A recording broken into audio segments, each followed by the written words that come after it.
y todas las canciones que estuvimos cantando, alabando, y nos hablaban de estar cerca de Dios, de estar. Me encanta esta canción que dice, no hay mejor lugar que estar a los pies de Dios. Después, tocar el manto de Dios también nos habla de la cercanía, aquella persona que tocó el manto de Dios y, y estaba cerca de él. Y así y todo, pensando sus discípulos, que fue cualquiera, el Señor Jesucristo dijo, no, hay alguien especialmente que tocó mi manto. Y esa persona fue la que pudo ser sana y salva, ¿eh? Sana por el flujo de sangre y salva porque había creído que su Salvador podría hacer un milagro en su vida. Y se llevó doble regalo. Así que qué hermoso es estar a los pies de nuestro Dios, qué hermoso es estar cerca de Dios y qué bueno es que invitar a Dios a nuestra vida, a nuestro hogar, que es lo que quiero compartir con ustedes en esta mañana. Que me encanta ver cuántos se han sumado a esta reunión también y me encanta ver cómo van creciendo en la palabra de Dios. Y qué lindo es que ay, podamos haber compartido estos domingos con ustedes a la distancia, pero cerca, ¿no? La parte de tecnología nos hace poder estar cerca y poder compartir de la palabra de Dios siempre, ¿no? Y escuchar de lo que Dios nos quiere hablar. Así que bueno, sin más preámbulos, no los quiero aburrir, y vamos a leer en Juan 2. ¿M? Vamos a buscar en el Evangelio según San Juan, en el capítulo 2, comenzando del versículo 1. Momento muy especial del Señor Jesús junto a su madre, sus hermanos, sus discípulos, donde lo invitan a un momento especial, donde están invitados a un momento, podríamos decir, único. Quizás para el mundo no, para el mundo ya no se usa, está fuera de moda, pero para nosotros los hijos de Dios es nuestro momento único, ¿eh?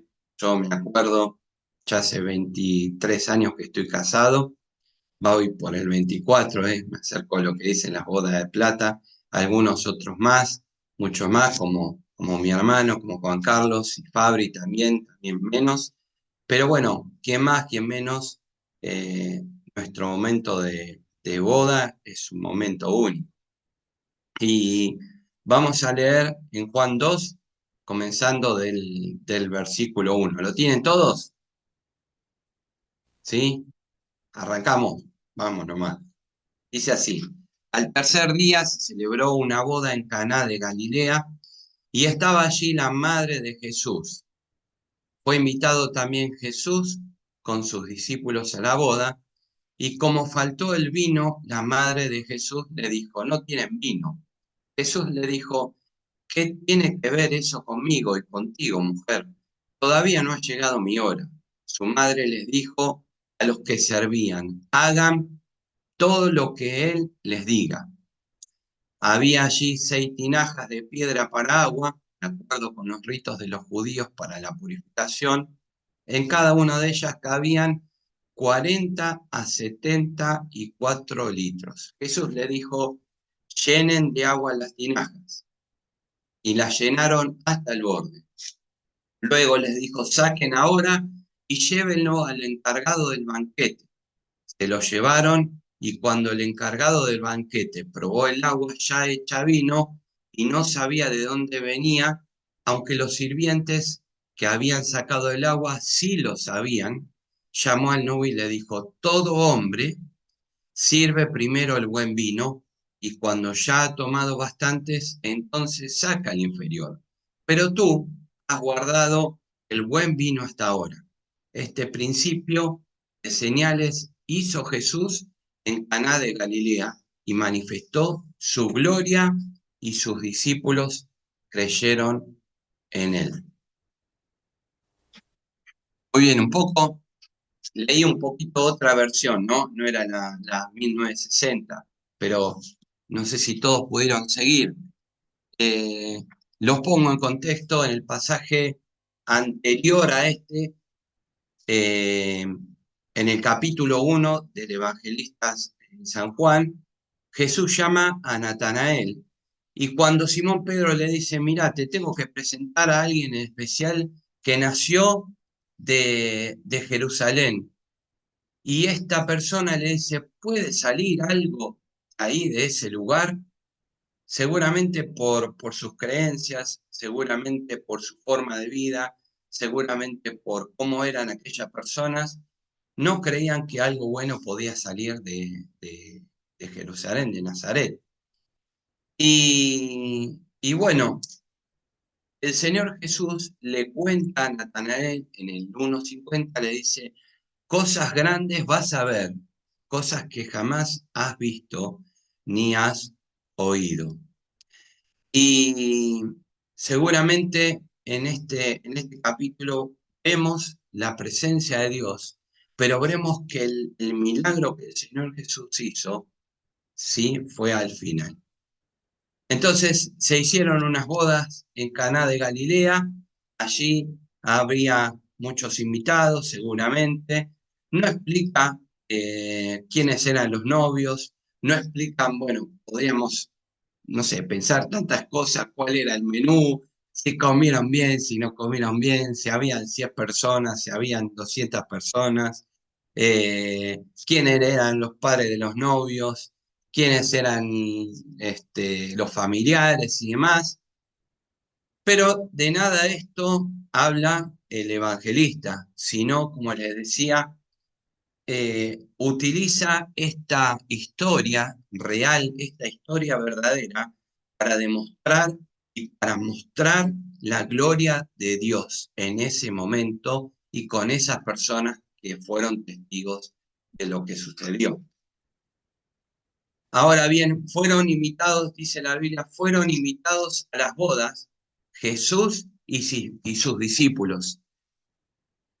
Algunos de los detalles que sí conocemos es que Jesús estaba invitado, sus discípulos estaban invitados, y también estaba la madre de Jesús, María, y sus hermanos. Esto es interesante porque es una de las primeras señales que Jesús hace ¿eh? para demostrar que era verdaderamente el Hijo de Dios. Hasta ese momento no había alguna señal, no había hecho ningún milagro ante personas, el Señor Jesucristo. Por otro lado, no sabemos qué relación tenía, como decía anteriormente, qué relación tenía el Señor Jesucristo o María bien con los novios, pero sí lo que sabemos es que ellos estaban invitados. Pero algo que sí podemos destacar y algo que sí podemos mencionar es que Cristo asistió a ese casamiento. Y una de ellos es la prueba de que Cristo honra al matrimonio. Al asistir el Señor Jesucristo a esa fiesta, a ese casamiento, comprueba una vez más que el matrimonio es algo bueno. Está aprobado por Dios, el matrimonio. Que hacer las cosas bien como matrimonio es estando al lado de nuestra esposa y a nuestro esposo para las mujeres. Y no, como hoy se estila, juntarse y demás. Sí casados, como dice la Biblia. Es honroso el matrimonio.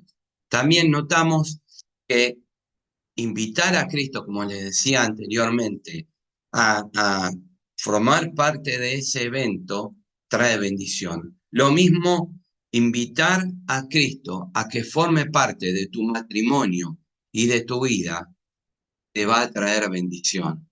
¿Por qué? Porque a ellos les trajo bendición. ¿Sobre algo secular? Sí, pero algo que les marcó para siempre. Entonces, traer a Cristo, a Dios, a tu vida y a tu matrimonio es de bendición. Va a ser de bendición para vos y para tu cónyuge. Va a ser de bendición para tus hijos. va a ser de bendición para toda tu familia y eso te lo puedo asegurar. Siempre y cuando dejes que Dios obre en tu vida, siempre y cuando dejes que Él tome el control del accionar y de las cosas que pasan. Por supuesto que van a haber problemas, pero Dios está en control de todas las cosas. Seguimos. Y faltando el vino, es evidentemente que ahí había vino, como decía. El evangelista nos dice que en algún momento de la boda comenzó a faltar el vino. Tal vez llegaron más invitados, o los novios calcularon mal, o no tenían el suficiente dinero para comprar las cantidades que se necesitaban. Realmente no lo sabemos, pero en cualquier caso, esto era un problema grave, por así eh, decirlo. Y cuántas veces, si lo llevo al matrimonio, a veces en el medio de la carrera de nuestro matrimonio, o si también lo enfoco a nuestra vida, nos pasa algún problema y tenemos ahí la necesidad de parar y nos ponemos mal, y lo digo en primera persona y con todo el temor de Dios.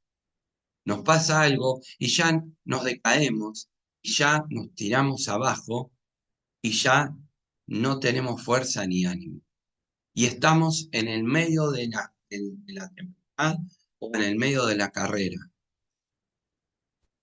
¿Y cuántos hay que fueron a los pies de Cristo pensando que las cosas se iban a solucionar del día a la noche?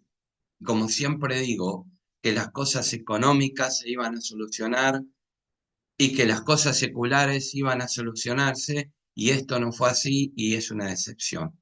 Dios no te dice que las cosas van a ir perfectas.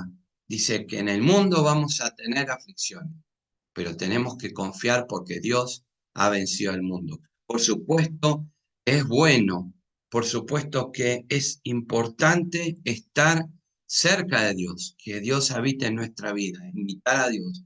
¿Por qué? Porque no vamos a estar solos. ¿Vamos a tener problemas? Por supuesto que lo vamos a tener. ¿No? ¿Lo vamos a solucionar solo como lo hacemos hoy en día? No, porque no vamos a llegar a ningún lado, porque no vamos a tener una solución segura, porque vamos a chocar la cabeza contra la pared, la tengo acá atrás. Eh, sí, confiando en Dios, sí, dejando a Dios que actúe, como Diego nos mencionaba hoy a la mañana, dejando a Dios que actúe, nuestro cambio va a ser grande y vamos a tener esa solución de parte de nuestro Dios. Entonces, veíamos que se acabó el vino, veíamos que ya no había vino. Anteriormente en la fiesta el vino era símbolo de alegría, de juntarse, de estar, pero por supuesto que el vino también era tema de congoja, porque Dios habla de estar ebrios y que no es bueno. Dios habla de la ebriedad como una enfermedad, Dios habla de que no hay que sobrepasarse con la bebida, y en eso es muy taxativo, cuando Dios puso justamente el ejemplo de la ebriedad, Dios puso también el ejemplo de cuando se hicieron mal las cosas. Pero también en este momento pone el agua al vino como símbolo de alegría. Y pone el vino como símbolo de alegría en ese momento donde se estaba participando él. La madre de Jesús le dijo, no tienen vino. Vimos que María estaba en aquella boda y aunque no se sabía qué parentesco, como les dije anteriormente, tenía con los novios, sin embargo, observamos que se movía con total soltura, que se desenvolvía, que estaba al tanto de las cosas que pasaban. De hecho, automáticamente que se entera que no faltaba vino, va y se lo comenta al Señor Jesucristo. ¿eh? María sabía perfectamente que el Señor Jesús podía solucionar aquel problema y no dudó en ningún momento dirigirse al Señor para que solucione. seguramente María recordaba en sí todos los milagros que había hecho el Señor Jesucristo con ella, ¿eh? De nacer sin haber estado casada, sin haber tenido relaciones, de nacer el Señor Jesucristo, de presenciar al ángel cuando fue a comunicarle esto, de presenciar a los pastores, a los reyes. ¿Cuántos milagros pasó María y tuvo que ver María? ¿Mm? Y aún así, este, estaba al lado de nuestro Dios. Y por eso que recurre al Señor Jesucristo y dice, piensa en sí, bueno, el único que puede solucionar esto es el Señor Jesús. O va el novio a comprar y a desenvolver su dinero. En el medio de eso no sabemos si era fácil ir a buscar vino, como ahora vamos a Coto, a Macro, no sé, a cualquier lado, vamos al supermercado, vamos a comprar vino o gaseosa o lo que sea, ponerle el nombre que quieran. Se acabó la gaseosa, se acabó el agua, bueno, hoy vamos al supermercado, sábado, domingo, feriado, lo que sea, y vamos a buscar. Quizás ahí no era tan común, o quizás, como les dije anteriormente, no tenían dinero para poder recurrir a eso que había pasado. Y es ahí que María está pidiéndole a Jesucristo que hiciera un milagro, que se manifieste públicamente, ¿m? Ante de todas aquellas personas que estaban en ese momento. Jesús, ¿qué le dice? ¿Qué tienes conmigo, mujer? Aún no ha venido mi hora. Fue una contestación fuerte, ¿eh? La contestación de Jesús a María implicaba un cierto desacuerdo entre ellos, ¿eh? Aunque en ningún momento se mostró descortés con su madre. Es cierto que la llamó mujer y no la llamó madre. Podríamos decir, el Señor Jesucristo estaba medio enojado. No, porque si vemos también, si seguimos, si vamos a los evangelios y seguimos más adelante, cuando el Señor Jesucristo está en la cruz y ya está a punto de morir, la ve a María y la ve a Juan y le dice, mujer, he ahí tu hijo, hijo, he ahí tu madre. Se refiere a ella como algo especial, como algo que denotaba cariño, que denotaba amor. Y que había una relación entre madre e hijo, entre María y el Señor Jesucristo. En realidad lo que Jesús quería enseñarle, ¿por qué le responde así? Jesús quería enseñarle que todavía no había llegado el momento. En la Biblia nos habla varias veces cuando el Señor Jesucristo dice, aún no ha llegado mi hora o aún no ha llegado el momento. En muchas de las oportunidades el Señor Jesucristo cuando habla de esto, habla de, no ha llegado el momento de tener que pasar por la cruz, no ha llegado el momento de que me vengan a buscar, de que me maten, no ha llegado el momento de que me agarren a latigazos, no ha llegado el momento de estar ante las autoridades y que les crean que él era el Hijo de Dios. En este caso se refiere de que no había llegado el momento de manifestarse públicamente. ¿Quién era él realmente? Que era el Hijo de Dios. Y esto también en Jesucristo era algo especial porque era algo que el Padre se lo tenía que decir, que su Padre Dios tenía que demostrarle al Señor Jesucristo y a María cuándo era el momento correcto. Y no María que tome la iniciativa de que el momento era ahora. Entonces el Señor le dice, mujer, aún no ha llegado mi momento. El momento va a llegar cuando Dios lo quiera.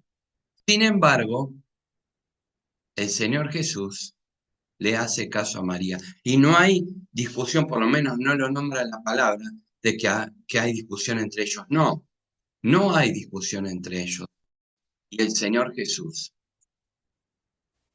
va ahí al encuentro de lo que tenía que hacer.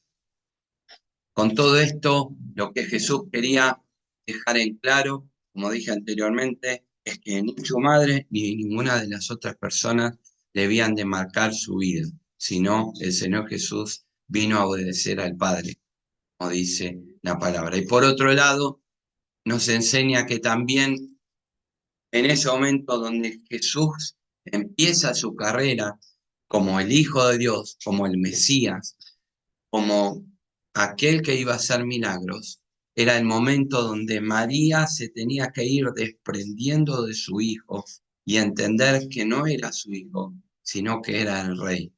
Y eso obviamente, como toda madre lo entiende, a veces los padres por ahí somos un poco más superficiales, pero la madre que llevó a su hijo dentro de su vientre, no era algo grato, ¿eh? Entender que tu hijo se va y tu hijo no lo vas a volver a ver. Era Ya sabía María lo que iba a pasar, que iba a doler. Bueno, era como que el Señor Jesucristo la estaba cubriendo para que no se de golpe que tenga que empezar su parte mesiánica. Su madre dijo a los que servían: haced todo lo que os dijere. María tomó la actitud correcta ante la censura que el Señor le hizo. Se abstuvo de discutir, reconoció el derecho de Jesús como Mesías a su independencia, ¿eh? En cuanto a ella, y manifestó su fe en él, poniéndose a sus órdenes. Fíjense las palabras de María. Las palabras con las que María manifestó esta actitud deberían ser tenidas en consideración siempre por todos nosotros. Haced todo lo que os dije. Nosotros tenemos que hacer todo lo que Dios dice en la vida. Muchas veces no lo hacemos, muchas veces hacemos lo que queremos, como le decía anteriormente, muchas veces nos damos cuenta de que nos hacemos cuando ya metimos la pata. Y lo digo en primera persona, porque yo soy una persona que muchas veces, con todo el temor del mundo, pongo todo en manos de Dios, pero a veces está en la ansiedad que hago las cosas por mis propios medios y me choco la cabeza contra la pared, o las cosas no salen como tendrían que ser y no salen bien. Y ahí no tengo que reprocharle nada a Dios, porque fueron mis propias decisiones. Y no tengo que decirle a Dios por dónde estaba cuando me pasó esto. No fue mía, porque la actitud fue mía. Sin embargo, María dice: hacer todo lo que os... Y estaban allí 6 tinajas de piedra para agua, conforme al rito de la purificación de los judíos. Seguramente estas tinajas de piedra mencionadas como elemento accesorio para realizar el milagro que se disponía a hacer nos llama la atención. No solo que menciona estas tinajas el evangelista, sino que habla que era la purificación de los judíos. La purificación era llegar de algún lugar y lavarse las manos. La purificación era no tocar nada puro, con las manos sucias, estando impuros, llegando de cualquier lado. Entonces había tinajas con agua para lavarse las manos. Eso era símbolo de pureza. Hoy podríamos decir que nos lavamos las manos porque llegamos de afuera y tenemos las manos sucias, pero realmente eso tenía una diferente connotación en la vida de los judíos. Era que estaban impuros. El Señor Jesucristo había tenido varias discusiones con respecto a eso. ¿Por qué? Porque también lo podríamos decir ahora: hacemos lo que se nos ocurra, hacemos cualquier cosa, pero después venimos, nos lavamos las manos y estamos limpios. Y no es así. Durante la semana somos uno y los fines de semana somos otro. Lo mismo pasaba con los judíos. Tal vez tengamos que considerar esas tinajas como algo que, que nos tiene que demostrar que no sirve de nada lavarnos las manos si hacemos cualquier cosa en nuestra vida. Ahí demostraba fehacientemente y demostraba realmente qué vacíos que eran, que no habían entendido nada, porque la verdad que hacían cualquier cosa, mataron al Rey de Reyes, le cuestionaban todo al Señor Jesucristo, no creían en el Señor Jesucristo, no creían que era el Mesías, ellos pensaron que lo iban a librar de la esclavitud, que iban a tener una vida color de rosa, sin embargo, no entendían de lo que Jesús vino a hacer realmente. Y estaba vacía las tinajas. Y nos demuestra el vacío que hay en la vida de ellos, como también en el vacío que puede haber en nuestras vidas si no hacemos las cosas como Dios manda. Si no invitamos a Dios como esos novios que invitaron al Señor Jesucristo. Boda. Si no invitamos a Dios a nuestro, no dejamos que Él actúe en nuestro. Pero seguimos. En estas tinajas, llevadlo al maestresal, que era el ujier, que era el- el jefe de la boda en este caso, el que mandaba todo. El Señor mandó que se llenaran aquellas tinajas de agua para después transformarlas en vino. Este detalle nos llama la atención, porque Jesús podría haber hecho el vino sin necesidad de que hubiera agua, ¿eh? Directamente las tinajas dice que estaban vacías. Directamente podría haberle dicho, bueno, ahí tenés mamá el vino, ya está, o al maestro de sala, mirá, mire, ya está, agarre esa tinaja, y si no, anda que ya tienen vino, lo podría haber hecho, sí, lo podría haber hecho, como lo hizo un montón de veces, pero fíjense que la Biblia demuestra que los milagros del Señor Jesucristo en muchas de estas oportunidades lo hizo con alguien, ¿eh?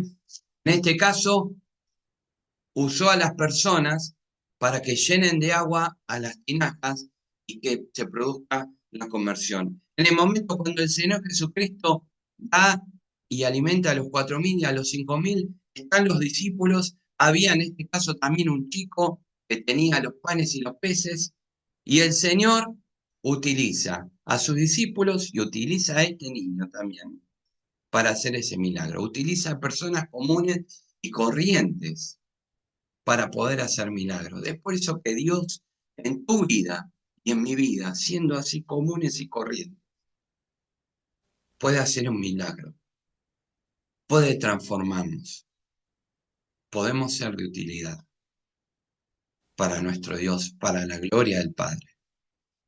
Vuelvo a decirte lo mismo y no me voy a cansar. Tenemos que dejar Dios sobre nuestra vida. Tenemos que invitar a Dios a nuestra vida, que forme parte de ella, de nuestra vida, de nuestro matrimonio y de nuestra. Así que como consecuencia de su obediencia, ellos fueron testigos privilegiados de la maravillosa transformación. El agua hecha en vino. Alguien dice, en una frase, dice que el agua consciente de la situación vio a su Dios y se sonrojó. Tanto el agua como el vino son materiales líquidos, pero al convertir el uno en el otro, hubo una transformación tanto en su carácter como en su sustancia. Es algo similar lo que ocurre en el nuevo nacimiento, cuando el Señor Jesucristo, en Juan 3, cuando damos vuelta a la página, le explica a Nicodemo. ¿Qué le dice a Nicodemo? Es necesario que tenemos que nacer de nuevo. Es necesario nacer de nuevo. Otro detalle interesante del milagro es que en la mayoría de las ocasiones los milagros del Señor Jesús consistían en la restauración física o espiritual de alguien, ¿eh? De los hombres necesitados, del cojo, del ciego, ¿eh? De las personas que habían muerto, como el caso de Lázaro o la hija de Jairo. ¿Mm? Pero en este caso el Señor Jesucristo se ocupa de un problema secular, ¿eh? De una necesidad puntual de líquida, por así decirlo, de agua, de vino o de comida. ¿Eh? Y eso nos demuestra a que el Señor Jesús también se interesa por nosotros con las cosas normales, las cosas seculares. ¿Eh? cuando nos falta para comer, cuando nos falta para beber, cuando nos falta para vestirnos, cuando nos falta el trabajo, cuando nos faltan muchas cosas. Dios está ahí en las cosas muy grandes, como también está ahí en las cosas pequeñas, como es en este caso cuando hizo la transformación vino. Y eso sirvió para evitar, como les decía anteriormente, el hecho de que, imagínense, si se terminaba el vino y no había más vino, iba a ser un papelón, ¿eh? Y eso denotaba mucha humillación o tristeza. Le iban a dar, como decimos hoy, en el secularmente, o permítame esta expresión, como decía mi hermano, le iban a dar con un caño a los novios, ¿no? Estos borrando, estos muertos de hambre, o estos al final fuimos a la fiesta y nos morimos de sed, no tuvimos para tomar, o como a veces dicen, no, morimos de hambre, la pasamos re mal, me hubiera quedado en mi casa y estaba mejor. Hubiera sido momento de mucha tristeza y humillación para los novios, por supuesto que sí. ¿M? Y también para su familia. Pero como les decía anteriormente, notemos que el Señor Jesús, perdón, tiene interés por todos los detalles de nuestra vida. ¿M? Así como pasó en este caso en el vino, como también pasó en el coro que cantábamos, cuando el Señor Jesús detiene el flujo de sangre con aquella persona, así pasó cuando le da vista al ciego Bartimeo, y después de tantas ocasiones curación de los leprosos y cuantas más. El Señor amó el vino.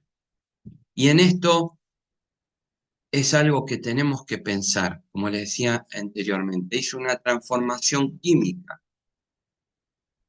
una transformación elemental. Cambió algo que era incipiente, insípido, incoloro, a algo que tenía sabor, algo que tenía otra densidad, algo que tenía otra sustancia, ¿eh? Cambió por completo. Así tiene que ser nuestra vida. Tenemos que transformarnos.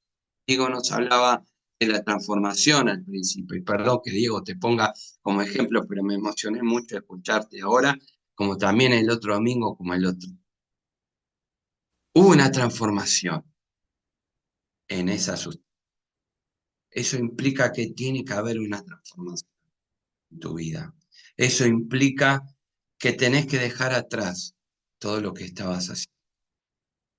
Eso implica que tenés que dejar a Dios en tu vida, que Él obre para que la transforme. Él obre en tu vida para que pueda hacer un milagro, así como lo hizo. Esto no es una parábola, ¿eh? Como les dije, esto es una historia real. Esto es un real. El Señor hablaba, Jesucristo habló en muchas oportunidades de parábolas, pero en este caso el Señor habla de esta historia y toma el vino como un ejemplo. ¿Mm? Como les dije anteriormente, estamos en esta etapa de esta transformación. Estamos en estos momentos de esta transformación y tenemos que entender que la transformación de Dios que quiere hacer en nuestra vida tiene que ser algo completo, no a medias tintas. Y después, por último, dice, tú has reservado el buen vino hasta ahora. Cuando el maestresala probó el agua convertida en vino, se asombró. Tú has reservado el buen vino hasta ahora. Como decíamos hace un momento, el Señor no ha venido para robarle a las personas la alegría, ¿eh? Muchas veces dicen que los cristianos somos aburridos, que no hacemos nada. No, hacemos cosas buenas. Nos reunimos, nos juntamos, tenemos reuniones, nos juntamos con nuestra familia, nos juntamos en la iglesia, tenemos las reuniones, tenemos los encuentros, tenemos la despedida del año, tenemos, no sé, la reunión de jóvenes donde pasamos momentos lindos con juegos y demás. No somos aburridos. Y ahí lo denota el Señor Jesucristo. va a participar de una fiesta, pero todo con conducta, pero todo haciendo las cosas bien y no cruzando la línea, eh, yéndonos de mano. No es, todo tiene que tener una conducta, todo tiene que tener un camino recto, no desviado. Puesto que podemos vivir momentos lindos, tienen que ser momentos sanos, tienen que ser momentos de alegría y no de tristeza, donde nos tengamos que arrepentir por lo que hizo. Y el maestresala estaba sorprendido, porque dice que mucha gente cuando ya bebió deja el peor vino para el final. Sin embargo, acá había el Señor hecho un milagro, y por supuesto que lo que había hecho lo había hecho bien y mejor, ¿eh? Porque estaba sorprendido de lo que había pasado. Y acá el milagro es para decirnos a nosotros que lo que Cristo hace es mucho mejor a lo que podemos hacer nosotros. Cuando nos entregamos a Cristo, la nueva vida es mucho mejor que la vida vieja. Si Cristo está presente en tu vida y en tu matrimonio, cada día va a ser mejor. Las bodas del Cordero van a ser muchísimo mejores que las bodas de Caná. La vida eterna será mucho mejor que la. Por último, mejor está por llegar. ¿Qué es lo mejor que nos puede pasar en la vida? Estar en los pies de Cristo. Tenían un momento, iban a tener un momento de humillación, sí, iban a tener un momento de humillación. Si el Señor Jesús no intercedía, sí, la iban a pasar.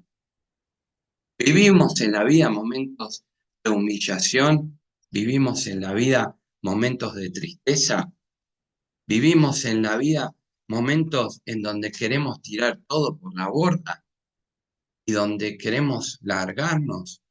Sí, por supuesto que, pero tenemos que pensar que lo mejor está por. Lo que viene, acá Alicia me comparte algo que me encantó, una frase dice, por algo el parabrisas es más grande que el espejo retrovisor.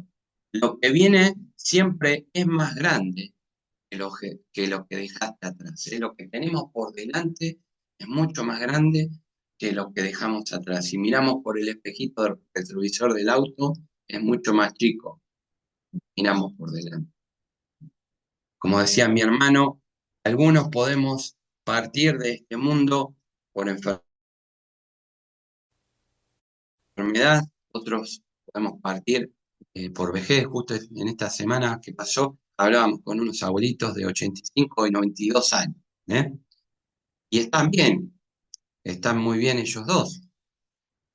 Algunos parten a los 90, otros a los 100, otros a los 85, no sé, lo que sea. Otros por enfermedad, pero tarde o temprano vamos a irnos de este mundo. El hombre trata de ver la manera de buscar la inmortalidad, ¿eh? Leemos y leemos, pero no lo encuentra. Y un día nos vamos a ir de este mundo. Y un día vamos a dejar de estar aquí en esta tierra. Y un día vamos a disfrutar de lo que Dios tiene preparado para vos y de lo que tiene preparado para mí. Pero tenés que entender que lo mejor está por venir. Pero tenés que comprender que Cristo tiene que ser parte de tu vida. Vas a tener problemas, vas a tener necesidades, vas a tener burlas, vas a tener humillación, pero después de la humillación, después de la burla, llega la exaltación. Y luego de la tribulación, la consagración y la liberación. Estas personas seguramente que invitaron al Señor Jesucristo, no sabemos si los novios o los parientes o qué, no se fueron igual a sus casas. No tuvieron una luna de miel común y corriente. Fueron partícipes de un cambio, fueron partícipes de un milagro, que sin lugar a dudas les dejó un mensaje que nunca en sus vidas se lo van a olvidar o se lo olvidarían. Ojalá que en esta mañana puedas entender que en tu vida tiene que haber una transformación. Ojalá que en esta mañana puedas comprender que dejar entrar a Dios y que forme parte de tu vida y de tu matrimonio hace que las cosas cambien. Y que Dios se ocupa de las cosas comunes y corrientes, como en este caso, así como de las cosas importantes. Y que, como dije antes, lo mejor está por venir. Y lo mejor puede estar acá en esta tierra, sí, que después de, como decía, después de la tribulación, llegue la consagración y la liberación, sí, pero quizás no, quizás tengas que pasar por necesidades constantes, pero sí te puedo asegurar, el día que partás o partamos de este mundo, ahí sí no va a haber ningún tipo, ahí sí no vamos a estar con dolores, ahí sí no va a haber más humillación, ¿no? Que la gracia de Dios va a estar permanentemente en nuestras vidas. Amén. Que Dios bendiga su palabra.